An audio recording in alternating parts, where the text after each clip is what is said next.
Hello and welcome everybody, YouTubers everywhere. I think I'm going to start calling you my partners in crime or crime awareness. We need to think of a name for all the people that comment and follow us. So I think I like it actually. I think I like that, partners in crime. It could be a good thing. I think I'll remember that one. So listen, today's case is another true crime case. This is a solved case. I think the crime took place on the 8th of December 1980, and this is the case and the murder of John Lennon. Lacey absolutely loves the Beatles, John Lennon. I think so does everybody else. I don't know anyone that doesn't. So this case is really quite a sad case really, because this man was taken far, far too young.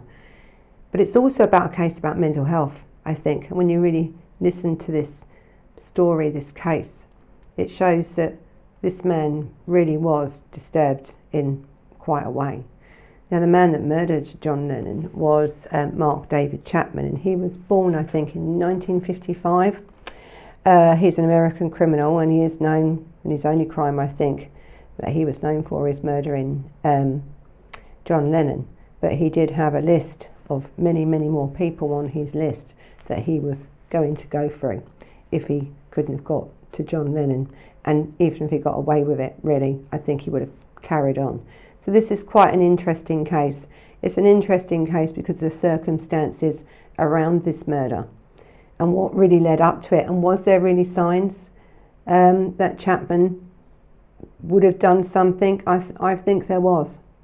So on the 8th of December 1980, John Lennon was going back to his apartment in the Dakota apartments in Manhattan with his wife Yoko Ono. He'd already spoke to Chapman earlier on in the evening, and John Lennon was actually shot in the back. I think 4 or 5 times he was shot in the back by Chapman. So I think what we need to do is have a look at Chapman and leading up to this murder of John Lennon. So Mark Chapman, he was born on the 10th of May 1955 in Fort Worth, Texas. His father was a staff sergeant in the US Air Force. So I think it's well known that Chapman's father was very, very strict anyway on him. His father, David Chapman, was married to Diana, or Diane, and she was a nurse. So he had what you would call a stable childhood, could we say. But there was issues even from young in his childhood.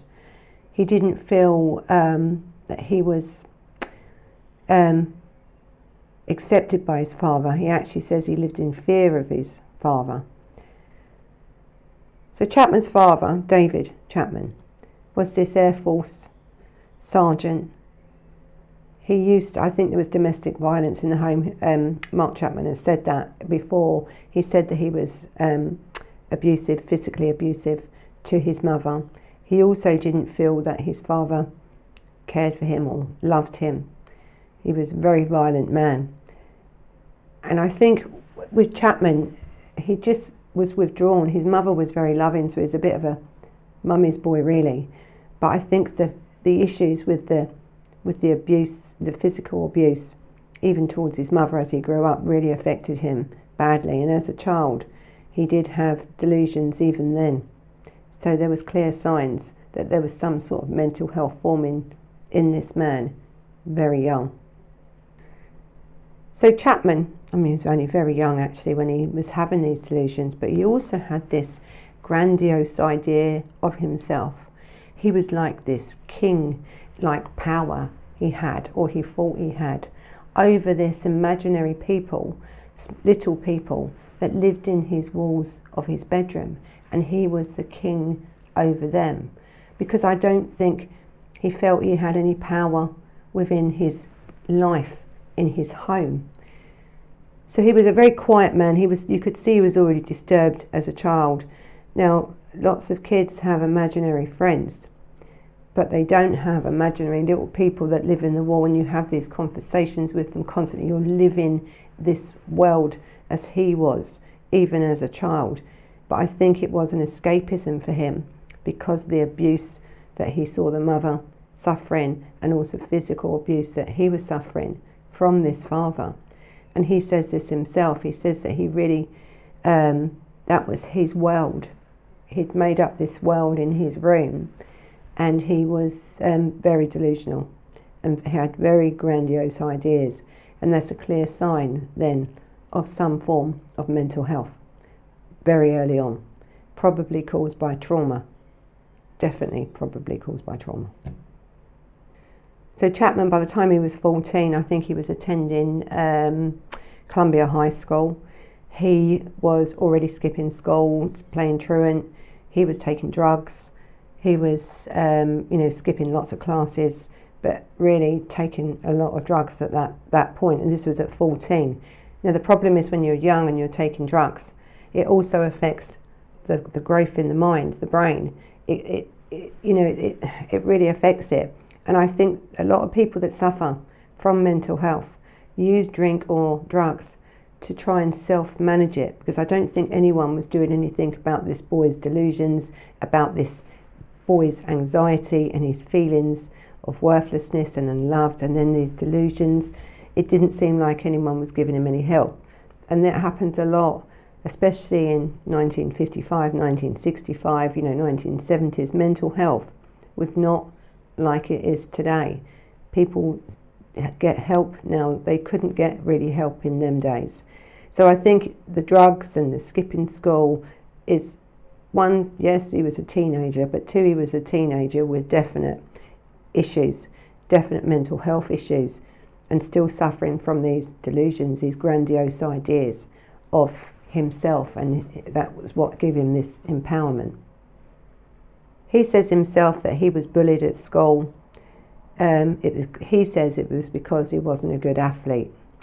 I mean, he was probably bullied at school for different reasons, but in his mind, that's how he really found it. He thought because he wasn't good at this as an athlete and he wasn't popular, but he was bullied. By 1971, Chapman had become very religious, and sometimes that can be a sign because he already had these grandiose ideas. And sometimes people with mental health do go to religion. They find that it helps them to understand things, and he became actually a born-again Presbyterian, and he was going around distributing biblical texts and stuff like this to people. He wanted to talk to people about these ideas. Now, not everybody that does this has got mental health, but as he leads up through to this murder, you can see this religious feeling for him was different than from someone that just worships. He already had these grandiose ideas of himself, and so now he was trying to talk to people, and a lot of them was about his beliefs as well. And he found this church was accepting of him. He was grateful for that, and actually did quite well, to tell you the truth, for a very, very long time. I think it kept him quite stable. So he met his first girlfriend there within this time, 1971, 1972, and her name was Jessica Blankenship. And they began to work then in these summer camps as counselling, and he was a great counsellor, he was, because I think he could understand. You have a lot of kids and stuff, and they loved him, these kids. And he worked for in Georgia for the YMCA. He was well liked. The kids loved him. But I really do think it's because he understood, and he was really quite stable at this point. And I think the thing is with mental health, when you have episodes, and it's clear to see that he does have episodes throughout his life, these episodes can last months, and it can really change your personality. But I think at this stage he was working, he was comfortable within his life, he had a girlfriend, he seemed that he felt he was normal, he was accepted, and he was doing great work, and everyone liked him, everyone. The children called him Nemo. I think he was made assistant director after winning awards for outstanding counselling. He really put his whole self into this. And And a few of them that that spoke about him, no, they can't believe why he's done this or what he's done. Said he was an absolute amazing person, so helpful, so kind, so great with his kids. It's a strange thing what mental health, isn't it, can do to you, really. So as he was doing all this and he was comfortable and he was doing all this, one of his friends, recommended a book for him to read, and it was called Catcher in the Rye. And he read it, and when he read it, he became obsessed with the character in it, really obsessed. He believed he was that character. It didn't take long either for him to start believing that. He was obsessed with music, but not just with music, but the lyrics. He was obsessed with the Beatles, and he was obsessed with John Lennon. He was obsessed with David Bowie. He was obsessed, but he didn't listen just to the music and enjoyed the music. He took every word that was said to heart. He analysed every word in John Lennon's songs and the Beatles' songs, every word. Now, John Lennon had already left the Beatles by the time he was murdered. So the stuff that Chapman was saying about what he said in some of his lyrics and stuff were 10 years old at the time. John Lennon had moved on. And so I think you could see this obsession now was becoming his reality. He then was again delusional. No one knows why, because really no one ever checked, or he never went to anyone, psychiatrist or anyone, to get any help, even though people knew what was going on. So he's got this book, Catcher in the Rye, and this is what changed everything for Chapman. It just changed everything. In the meantime of reading this book and taking on this character, and I think his character was Holden Caulfield, he took on this character. He wanted to be this character. He lived it. He could see himself in here. Again, you see this grandiose idea, and then of this religion thing, because he felt that he could preach about that. Then he's found this book, that he's found a character in this book that he absolutely idolises, wants to be him, and it's a character in a book. And then the words of the songs, obsessed with the word. Each word, he would stop and listen to each word. So there was something clearly going on in his mind, clearly. So I think after graduating Columbia High School, he moved to Chicago then, I think with the girlfriend, and he played guitar in churches, and some of his fellow people, friends and stuff throughout this church that he'd met would do different things in the churches, and I think they'd do impressions and stuff, but he played the guitar. Worked successfully with the World Vision and with the Vietnamese refugees. I think that was in Alaska, and he also spent a brief time in Lebanon, also doing this same work. So he's quite a charitable worker. And even again at this time when he worked with these people and friends, no one really had a bad word to say again about him. Yes, he was a little bit, I suppose, shy, and they may have thought he had some strange things going on, but I don't think they ever thought he was going to do what he did.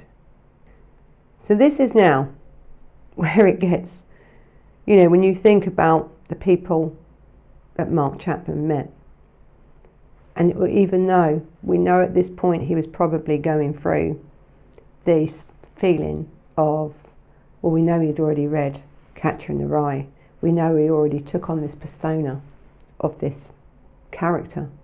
We knew now that he was delusional probably for a very, very long time. And I think he worked with someone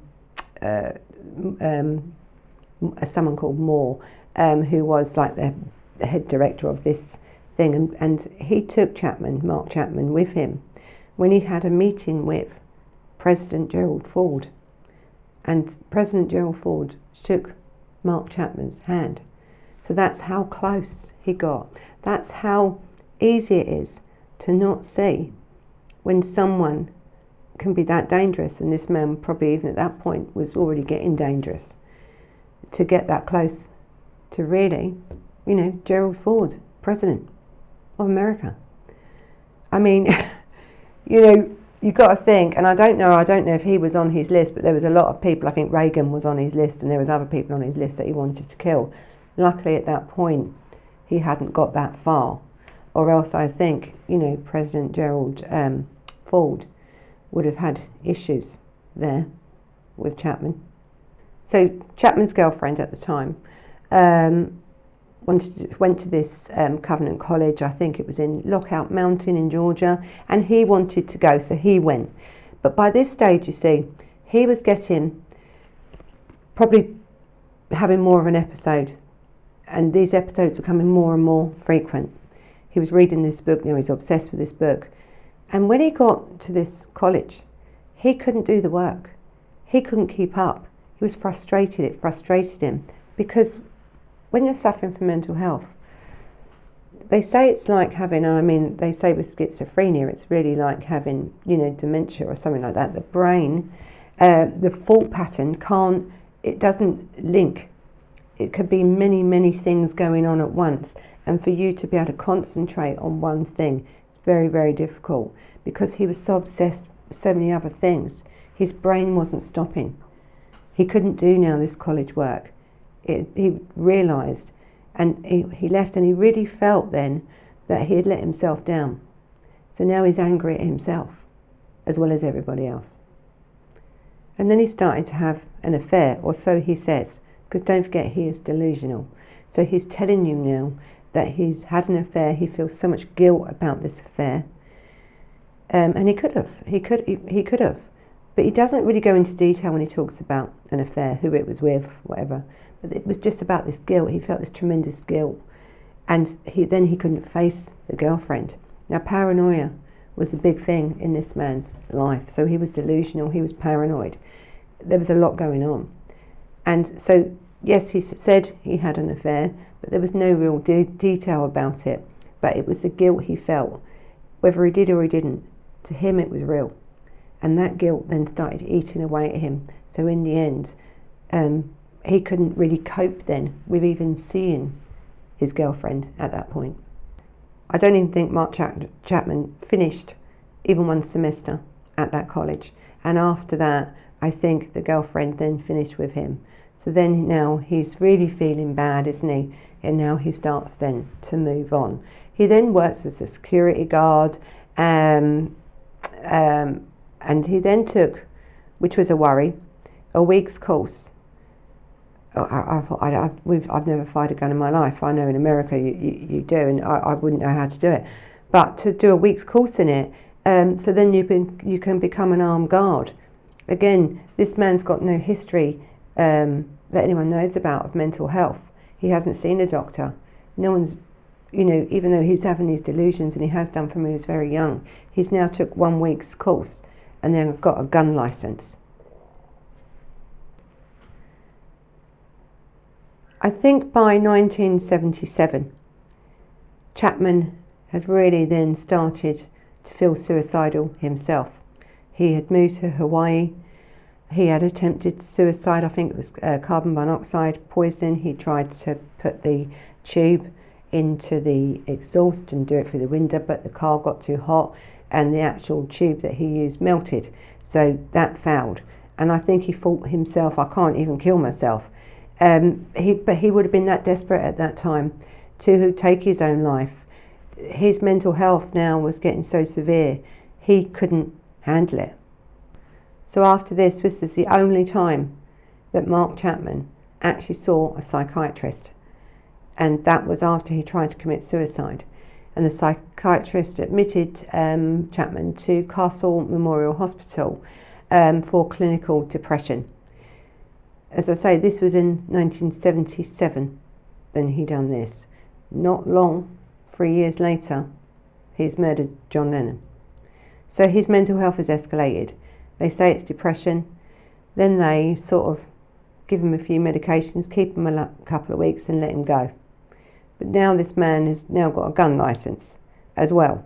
Now he has got a mental health issue, but not an issue of schizophrenia or personality disorder or anything like that, that is going to stop him getting a gun license. He's got depression, clinical depression. People have it a lot, and I don't know in America if clinical depression would stop you getting a gun. But it's too late, isn't it? Because this man's already got one. So after Chapman's released from this psychiatric unit, he went to actually work in a hospital. He felt it was a calm atmosphere, and he'd actually worked there quite well for a couple of years. At the same time, though, as he worked there, his parents started to get divorced. Now, don't forget, the mother had put up for years of domestic abuse from this man. And then she finally decides to leave him and divorce him. And then she then arrives in Hawaii to spend and live with her son, Mark Chapman. And I think he was happy with that. I think that's what he needed at that point, because he'd always gotten well with his mother, but not with the father. Now, in 1978, the film came out, or around that time, of Around the World in 80 Days. Now, we've already said that he had this obsession with Catcher in the Rye, which he did. He also had this obsession with Around the World in 80 Days. So in 1978, he decided to take a world trip, only because of his fascination with this book. This is what inspired him to do this. He wanted to do it, and he did. And I think he visited Tokyo, Seoul, Hong Kong, Singapore, Bangkok, Delhi, Beirut, Geneva, London, Paris, and Dublin. He'd done the whole lot, just because he watched that movie, and that inspired him. He got on a plane and he just went for it. Within this time, he then began a relationship with this travel agent, and she was a Japanese American woman named Gloria Abe, and she married him in June 2nd, 1979. So, June the 2nd, 1979, he hadn't been married long. Chapman got this job at this Castle Memorial Hospital as a printer, because that's what he did. He was printing, and he was working alone rather than with staff. So he started to change. He then started to withdraw, you see now. He's withdrawing. He's done this world trip. He's come back. He's decided, I'm going to be a printer. He's worked solely on his own. He didn't like it. But he then started to have arguments with staff members for no reason. He would have a screaming match at someone. Really, if you just said something to him, in the end, he had to leave that job, because even the interaction with people, because he worked alone, just someone that he would see or something he would talk to, he would then start to react, because he was a little bit paranoid at this point. And sometimes you see, when they are in an episode, what you're saying to them, they're not hearing. They are hearing something totally different. And so people couldn't understand why he would blow up in a rage. But sometimes mental health, when you're delusional, when you're that delusional, that you are looking at someone and they're talking to you, and you really are hearing something completely different come out of their mouth to what they're actually saying. This man was now getting quite dangerous. So after this, after he was fired, and again another job gone, another disappointment, another thing he couldn't control, he starts to drink as well. So now he's drinking. I don't know if he was still taking drugs, but he certainly had done earlier on in his adolescence. But at this stage, he was now quite a heavy drinker. And again, I've said before that people with mental health try to self-medicate by taking drugs or alcohol. He was taking alcohol to try and get through. As he was taking this alcohol, and he was then trying to get through life, really, with this, want and need, this obsession to be this character out of The Catcher in the Rye, and the obsession with this music, which was getting more and more. He then started to say he disliked John Lennon. He disliked John Lennon because of John Lennon's wording. And I think John Lennon went on the telly in an interview and said, we're bigger than God. Now, yes, he did say that. And I think, that's probably the one thing that John Lennon probably regretted all his life, because I don't think he ever meant it that way. John Lennon came from such a poor background. I mean, these people couldn't walk down the street in the end. These people, I've seen them get off the plane in New York and stuff. You can't hear them through the screaming of that many fans. I think for John Lennon and the Beatles, they were overwhelmed. They were overwhelmed. These people came from a working class background. They worked their way up.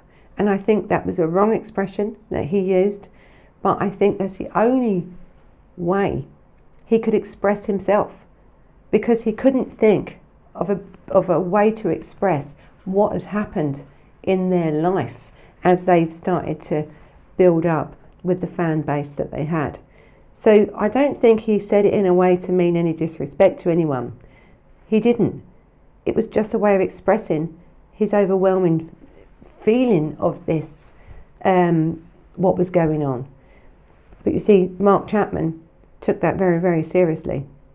He really did. At that point, he said it was blasphemy, and that he was going to write to him, and he wanted to speak to him about this, and he hated him for this. And then he started to listen to his music from when he was in the Beatles, and then pick out certain words that he didn't like. He didn't like Yoko Ono. He didn't believe that John Lennon had all this money. When you're saying in your, early songs, you don't need anything, all you need is love. They're songs. And at the time when John Lennon was writing them early songs, and Paul McCartney was writing them early songs, they had no money at all. So them 10 years prior to what he's listening to now in this delusional state was not true. Of course, John Lennon had made millions by then, self-made. That's also what he couldn't stand. He believed that, one, he was blasphemy. It was blasphemy what he said. Two, that he was now rich, and he was trying to say, you don't need to be rich. He just dissected each of these songs into something that he wanted it to be. And that's exactly why his hatred for John Lennon was. It was just about this. This man's paranoid, delusional. He's got grandiose ideas of himself as this religious person that you should listen to. And so when he thinks that John Lennon had done something so, bad, that was enough to kill him for.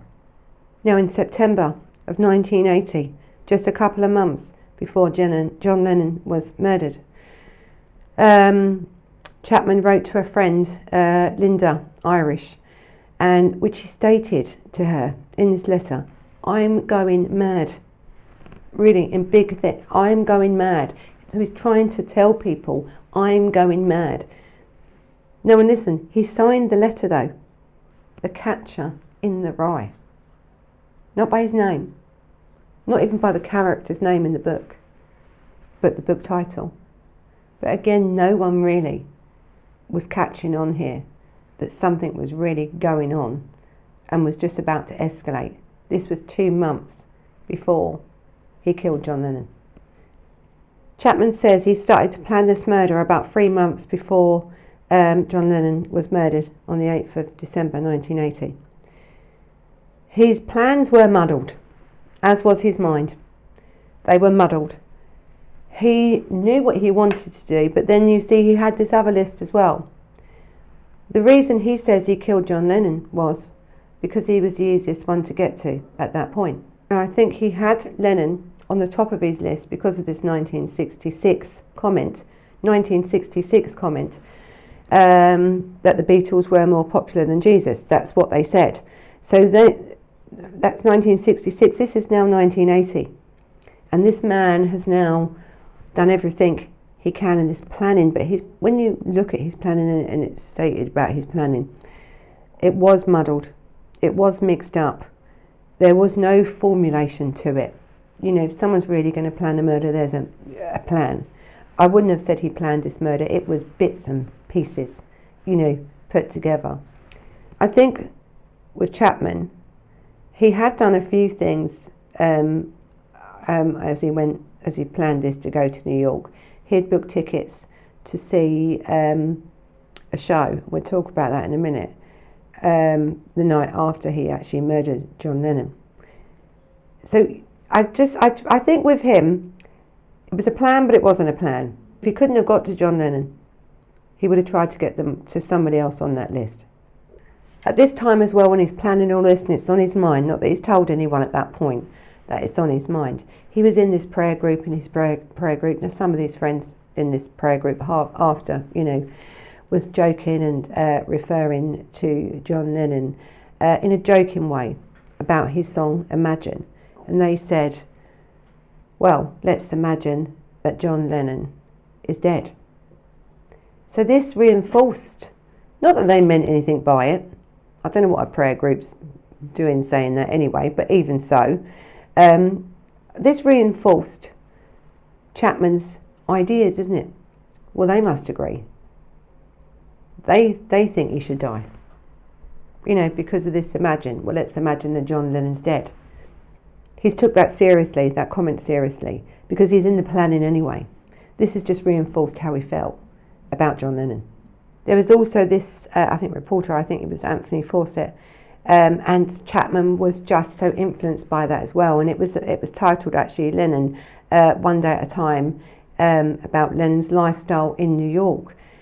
And I think his wife at the time, Chapman's wife at the time, has said that he was so angry that John Lennon had this lifestyle, and yet he would preach, peace and love, but yet he had millions. He couldn't connect the two. He was really upset that John Lennon had made a lot of money and was living this lifestyle that he had. He didn't think it was right. If you're going to promote peace and love and stuff, and charity, how can you have millions? But I think this because the way he had given himself to religion, how he had done counselling and done it for free, he expected everyone to be like that. It was really difficult when you're talking about someone's mental health to understand the reality, or to split the reality from what he believes, which is just paranoia or untruths. Anything that someone says or does made this man feel that Lennon was bad. He was preaching poverty in his songs from 10 years prior. But he wasn't living the life that Chapman thought he should live. I think the one thing that Chapman really remembers, and really he stands by it, is that he said, he told us to imagine there's no possessions, and there he was with all his millions, with his yachts and his houses and his how he lived.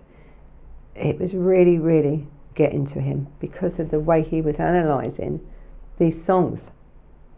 So he believed that John Lennon was laughing at him and at people like him who had brought his songs, who had tried to live their lives, this is his words, around the music. So he believed, because he believes in this book, he wants to be this character in this book, this music, you don't need any possessions. It's the song, but to him it was real. It was really real. And when his life started falling apart, he blamed really John Lennon. So at this point, and this is after Chapman's arrest, he's saying he wanted to scream out. He wanted to say it, and he couldn't handle this anymore. He thinks that he was saying things about the Beatles, that he didn't like the Beatles, and it was just him and Yoko Ono. Everything John Lennon did was now taken to heart. He said he just felt like he was going into blackness of this anger and this rage towards him, and really there was no reason why, not really. Now look, over the years Chapman has supported on one side and denied on another that he done this, whether it was for his spiritual beliefs or whether it was because he wanted to be famous. I think at one point he said he wanted to be famous, he wanted to acquire the notoriety of it. I don't know if he did, because he didn't speak to the press for 6 years after the murder anyway about it. I think in court there were some different things said, but only about Catcher in the Rye. So I don't know if it was about he wanted the notoriety or not, because he's not really clear. He's not then really clear whether he done it for his spiritual beliefs or not, because sometimes he says he would, sometimes he says he wouldn't. Again, this person's got mental health, and so usually he will say something and then something else, because you just don't know what's going on in his mind. His mind is very muddled. Listen, John Lennon was killed purely because this man didn't like him, because of his mental health.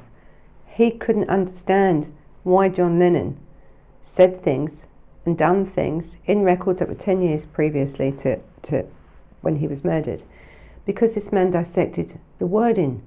He used and hung on to every word. He was playing a character in a book, and he says about this book, even in court, when he stands up in court, you know, and the judge says, "Do you got anything to say?" sort of thing. He talks about passages in this book. So John Lennon, and I think we'll go now to the murder, because it's a very sad case, this, because I believe that John Lennon was, you know, probably a genius of his time. He wrote songs that are still being played today. And John Lennon didn't come from a great background. He had a hard upbringing. He had a hard life. And it was so sad that it was taken away by this man, through someone really that at this point, and I'm going to talk about this point in a minute, this could have been stopped. So around September, October time, 1980, Chapman had altered his list actually. He also added to that list Paul McCartney, or as he is now, Sir Paul McCartney, to that list. Also the talk show host Johnny Carson. The actress Elizabeth Taylor was on that list. There was also George C. Scott. There was Jackie Kennedy Onassis at that point. And the elected US President Ronald Reagan was on that list at some point. And also at the time when he lived in Hawaii, the governor of Hawaii was on that list. So there was a lot of people on this list, and these people on this list with lots of different reasons. They'd done something that he didn't like at all. And then you'd be added to his list. So David Bowie was appearing on Broadway in a show called The Elephant Man. And actually David Bowie was the second on the list of his list. Actually, he was second on the list. Very worrying for David Bowie after this all came out. So Chapman had brought front row tickets for the night after he had murdered John Lennon, just in case, I think, it didn't work out, because also John Lennon and Yoko Ono had purchased front row tickets to see David Bowie's show on the same night. And David Bowie said the night, because he had to go on stage the next night after hearing that his friend John Lennon had been killed by this man, in the front row there was 3 empty seats at this show of this Elephant Man. One of them was John Lennon's and Yoko Ono's, and the next to it was Mark Chapman. So whether Mark Chapman had killed John Lennon on the 8th of December 1980, he may have killed not only John Lennon on the 9th of December 1980, he may also have took the life of David Bowie on the same night. We just don't know, because that never happened, because he'd murdered and been caught for the murder of John Lennon. This man was a serious man. So I say, yes, he had plans, but they were muddled in his mind. So he went to New York in October 1980, and he intended to kill John Lennon then. No ammunition. So he had to go to a friend's house, again, this unwitting friend, I think Dana Reeves, who lived in Atlanta, and then he had to go home again, but so he couldn't do it. So again, it was like that. But there was also a book that came out, or a movie that came out, that also made him think, I don't know if I should do this or not. Now this movie was called Ordinary People, and it really did make him think to stop his plans. He thought, should I stop my plans? And for a while, for a couple of weeks, when he returned from New York in October. One, he didn't do it because he didn't have the bullets. He had to get them off a friend. And two, when he was there, he'd seen this movie. And again, we have books, we have movies, don't we? Have songs that influence this man to such a degree that he was going to, for that time being, not do it. But then he thought, I changed his mind. I'm going to do it anyway. So after watching this movie and returning to Hawaii, because he didn't really want to do it and he was having second thoughts then because he'd seen this movie, he tells his wife, who'd been married to him for a year, that he was having thoughts of killing John Lennon. He told her. And he even showed her the gun and he showed her the bullets. You know, this was in the October. She did not inform the police. She did not inform mental health. She didn't do any of that. She did nothing at all. So now we have this man. And I think he said, you know, and she would put up signs as "We shall not kill" around the place, and that she said that she was going to, you know, help him try and get through this, you know, these feelings. But she didn't inform anybody about that, knowing that this man had mental health, knowing that he'd already been in a psychiatric unit. This man is telling you, trying to tell someone, I have these thoughts of killing John Lennon. And his rages and hatred towards John Lennon was real. So she would have seen this escalate. This man wouldn't have been able to hold himself back. But she just put up, you know, wall hangings in their apartment that said, "We shall not kill." And I think it was on the 6th of December, he had made an appointment to see a psychiatrist on the 6th of December, 1980.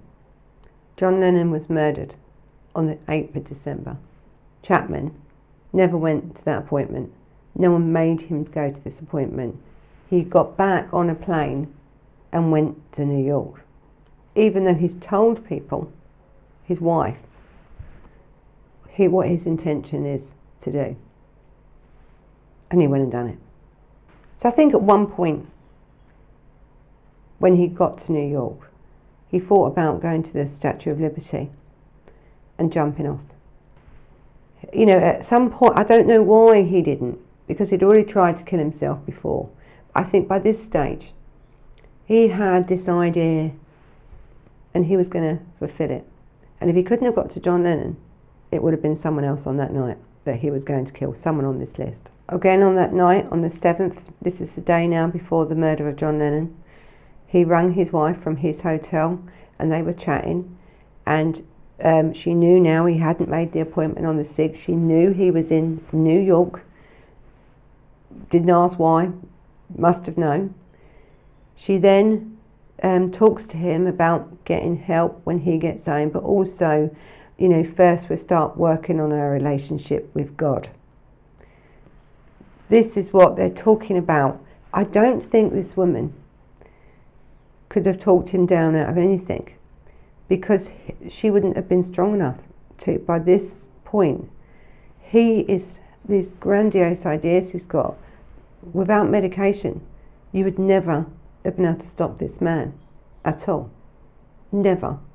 He had this idea, and I don't think what she said, and I suppose that's probably why she said, okay, we need to talk about this relationship, you know, and his relationship with God, because I think she felt that that relationship where he felt he was betraying himself to take a life, you know, and this is why she's putting up these signs, shall not kill, to try and react him to something, to stop him doing it. But there was nothing going to stop this man at this point. That was all too late. So on the morning of the 8th of December, Chapman left his room at the Sheraton Hotel, and he left his personal items behind, all laid out on the bed actually. And that's what he wanted the police to find. So he laid it all out. So he knew he was going to get caught. He had no intention of running or getting shot. He knew he was going to get caught. He brought another copy of The Catcher in the Rye, and he wrote inside it, this is my statement, meaning the book was his statement of why he done it, the book, and then wrote Holden Caulfield. Now, and then he spent most of the day at the entrance, actually, of the Dakota apartment building where John Lennon lived, and he was talking to the fans and talking to the doormen. Now, there's lots of fans that stand outside these stars' homes, musicians' homes, or wherever they're staying, to have a sighting of them. And he'd been there most of the day, and he seemed to come across in a very nice mannered way. The doorman didn't think anything of it, the other fans around didn't think anything of it, but he stayed there all day. But earlier on, I think, as Chapman was chatting, he was actually distracted, and then John Lennon had actually came out of the apartment building and I think into the limousine, so he missed him.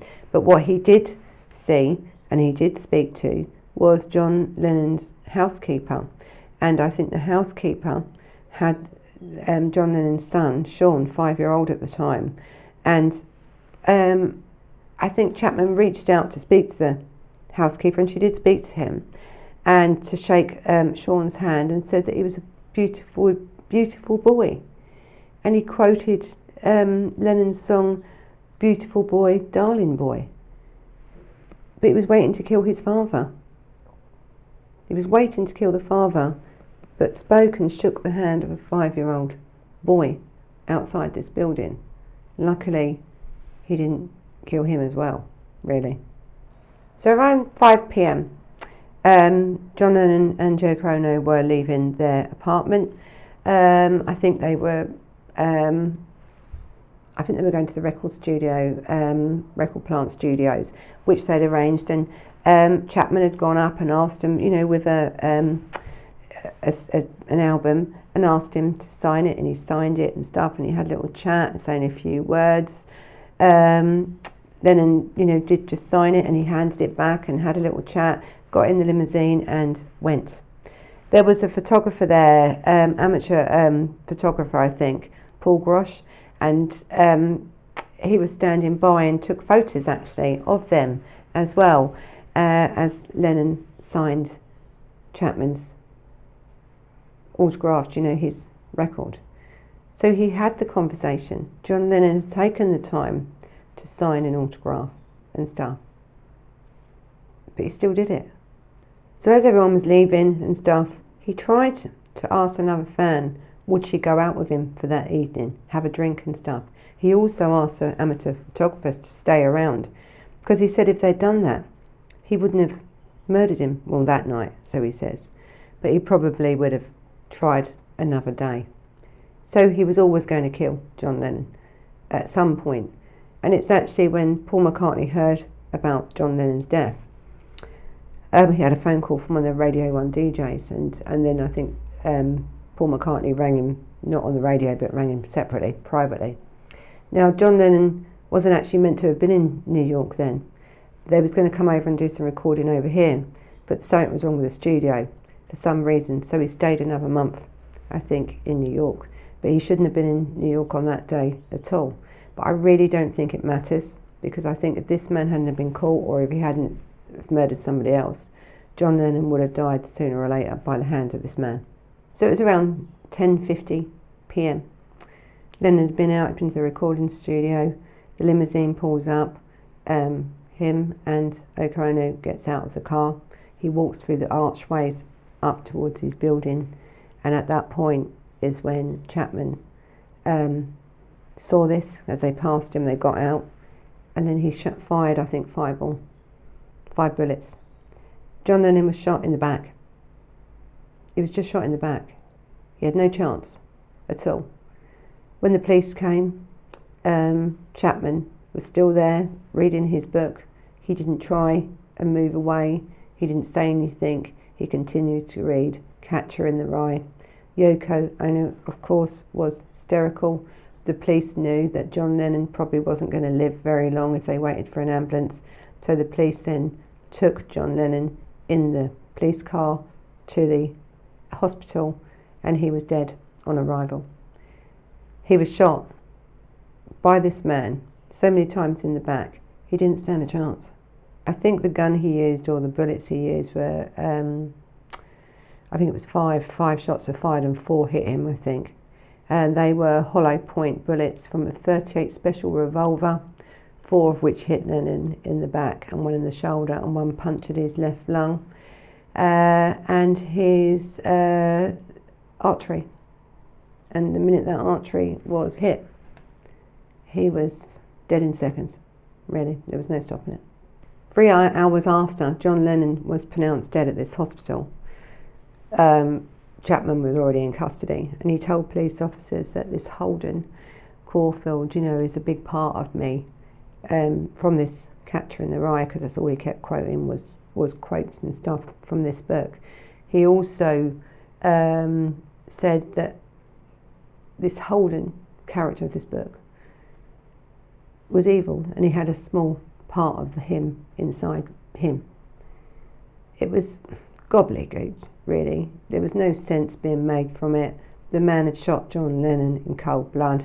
He'd then sat down where he had done the crime, opened up a book and started reading it, and literally went with police and was questioned by police, and like it was nothing. It was just like it was nothing. Now, there's a bit of controversy around this case. We are talking about 1980s. Okay, so following the murder, Chapman's legal team intended to mount an insanity defence, which you would assume, I think if it was today, that was exactly what it would have been today. And that would have been based on this temporary mental health expert, on testimony of this mental health expert, who said that he was a delusional psychopath. Right, he was, and he was in this psychopathic state, this delusional state. He was in an episode. I think there was more. He was more cooperative, actually, Chapman, with the prosecution psychiatrist than he was with their own, because he didn't want to be known as mad. You see, that's not what he wanted to be known as. He didn't want to be known as the madman that killed Lennon. He wanted to be known as the man that killed Lennon. So I think really this trial with Mark Chapman sort of tells you everything you need to know about Mark Chapman. Because his lawyers were going for this, diminished responsibility. Some were saying yes, some were saying no. Mark Chapman was saying no. He instructed his lawyers that he wanted to plead guilty. And the reason he wanted to plead guilty, because this was based on his decision that he was doing the will of God. The will of God. So the judge accepted his plea, which is, I don't know if they would be able to do it now because there would be appeals, but the man didn't want it. He wanted to be guilty. But what the judge did say was that he would plead, he would accept his plea under what he said of God's will, but he needed to have psychiatric treatment while he was in prison. So the sentencing hearing, it didn't take long to come back. He pleaded guilty and everything. So the sentencing hearing was on the 24th of August 1981. So the judge did sentence Chapman to 20 years to life. That's 5 years less actually than the maximum sentence, 25 to life. He gave him 20 years. I don't know why he didn't give him 25, but anyway, give him 20. In 1981, Chapman was in prison. So in 2004, he told the parole board that if he could get out of prison, he would immediately, he would try and find a job. And I really want to go to a place, or to places, at least in the state, because he's no longer allowed to go abroad. I want to, go from church to church and tell people what's happened to me and point the way to Christ. So, listen, this man has been up for parole many, many times because that's his right. And he hasn't made any of them yet. And we don't know if he will, really. He could at some point, he could be released. But up until now, no, he hasn't. So let's talk a little bit about John Lennon, really, from a childhood, because you have this man now that's saying about the words that he wrote and the stuff that he wrote, 10 years prior to when he was murdered, when the Beatles were, at their height and stuff like this, these songs were coming out. Well, John Lennon was born in Liverpool, and he was, by the age of 4, he had been abandoned, really. His father, which he very rarely saw, really was absent right from a very young age. He really didn't really know him. I think it was Alfie, his name was. And then you had the mother that really, she just could not be a mother. She didn't have it in her. She was harmless, but she just didn't have it in her to be a mother and to give him what he needed as a child. And really, she was quite happy to come and go. And I think in the end he had sort of a relationship with her. I think she died, in 1958. But I think it was Alfie's father. He had very little contact. So really, at the age of 4, this boy was then put into the care of his Uncle George and Aunt Minnie. Now, these were lovely people. They were childless. They couldn't have any children. And they took John on and they gave him a life. They gave him a life. I think they gave him the want to achieve. They didn't say that nothing was impossible. Anything was possible for John Lennon, even from a young age. They didn't have a lot. These were working class people. There's no privilege here. These people earn everything they've got, even to this day. They earned it. And they earned it the hard way. They struggled and travelled and, backed the vans and, they'd done it the hard way. And luckily for them, they made it. But John Lennon's early life was not great at all. He always struggled with that. I think his aunt and uncle, actually, I love the name of the house. It was the house was called Men's Dip, and it was at 251 Menlove Avenue, Liverpool. I mean, it was great, and they lived there years, and he kept in close contact, actually, with his mother, Julie Lennon, until her death in 1958. I think the relationship was just forming. She was having a really good because he was grown up now, and then as he grew up, she sort of was able to form this better relationship with him, and she was off to see him, and she planned to see him, and she got run over, and she was killed. And so that was a big shock to John Lennon about his own mother being killed. His aunt, as I said, he had a lot of contact even with his aunt. Even after he made it famous, I think he used to ring her at least once a week. So listen, John Winston Lennon was born on the 9th of October 1940, and he died on the 8th of December 1980. And he was an English singer, songwriter and musician, and he was a peace activist. When this, he really did. He really cared, actually, about the planet, about the world, about the people in it. He really did. He really did care. He achieved worldwide fame as a co-lead vocalist and rhythm guitarist with the Beatles. His songwriting partnership with Paul McCartney remains to this day the most successful in history. You've got these two young lads that started off together. I think Lennon started, with the Ferrymen first, and then went on to form another band, and that's when it came the Beatles.